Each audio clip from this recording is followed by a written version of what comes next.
Welcome again, dear viewers. We know that millions of students have stopped their studies due to the procedures followed by the authorities to limit the spread of COVID-19. The most significant of those procedures is closing down. A number of Arab and foreign countries had to implement the distance learning system or learning at home, which is considered as a new experience for both teachers and students. How can we make the distance learning effective and motivating for students?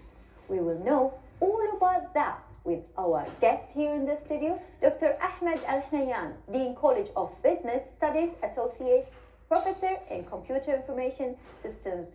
Welcome to the studio, Dr. Ahmad, and you are shining it up. Thank you. Welcome. Good morning. Dr. Ahmed, our viewers, one of the really closest friend of mine since a long time ago.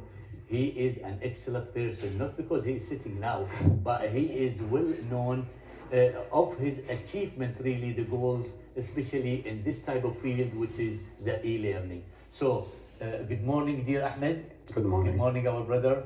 And I think we're gonna get from you the best answer what we are in need of it, Ahmed. Indeed.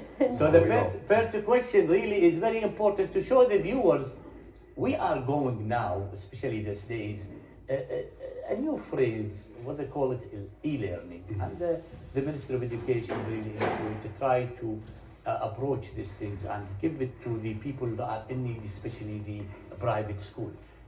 First of all, what is the e-learning means and what's the difference between the e-learning and the other perspectives of teaching? Okay. Thank you for bringing up this issue. It's really important. E-learning is learning, but using technologies like smartphones, laptops, desktops, tablets, whatever electronic devices that you use in order to access learning resources or the curriculum. So I interrupted you. So e-learning is the abbreviation of electronic learning. Yes. Okay, It comes from electronic. It's Okay. like an email. It's Exactly, abbreviation of exactly. electronic Okay. mail. Okay.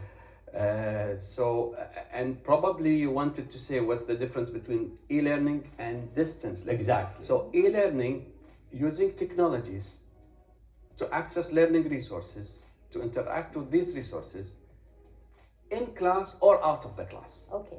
However, distance learning is you access the learning resources outside of the class. At the previous years ago, the distance learning can take two different forms. Could be watching a TV, could be reading a book. Exactly. But now when people say distance learning, they definitely mean using technology, but it's outside campus, outside the school. And that, I think And that, actually that's what's happening now. When they say e-learning, they mean distance learning because students are not allowed to access their campuses or schools. Doctor, before we go into the second question, really, I would just remember in 1976, the first time we went to the States, there was the beginning of really using the distance learning. And we had it in our university a long time ago. That's mean 76 is almost like 40 or almost 50 years, almost like this. So it is not a new thing, it is an old thing, but the application and implementation of it is a new to Kuwait. Because of the emergence of technologies and communication. Okay. Yes. At that time, there was no such technology. Exactly. So, Doctor, how important is e-learning nowadays? We know that a lot of students all over the globe, and we are talking about students not just in the early years, we are talking about the college students and the high school students, everybody down there. How important is the e-learning, distance learning, the technology learning, is it for them nowadays? Of course, it is important. I mean, now we are sitting home, students are sitting home for probably 4 months. Yes. And I believe it is important for students to access the learning resources that is related to the course, related to the topic. Now, managing these resources is really important. Yes. What I mean by managing, we need the faculty member, the instructor, the teacher to be able and is ready, have the readiness to communicate with the students through managing these educational resources. These resources are available everywhere. any students, you are a parents, whatever they have kids, they have younger students, they can tell them to go to the website, some educational resources, some YouTube, whatever. Yes. But probably these are not well organized and not really related to specific courses or topics. Exactly. Now, what you need the instructors or faculty members to collect all of this information into something called an area where the instructor can manage. Yeah.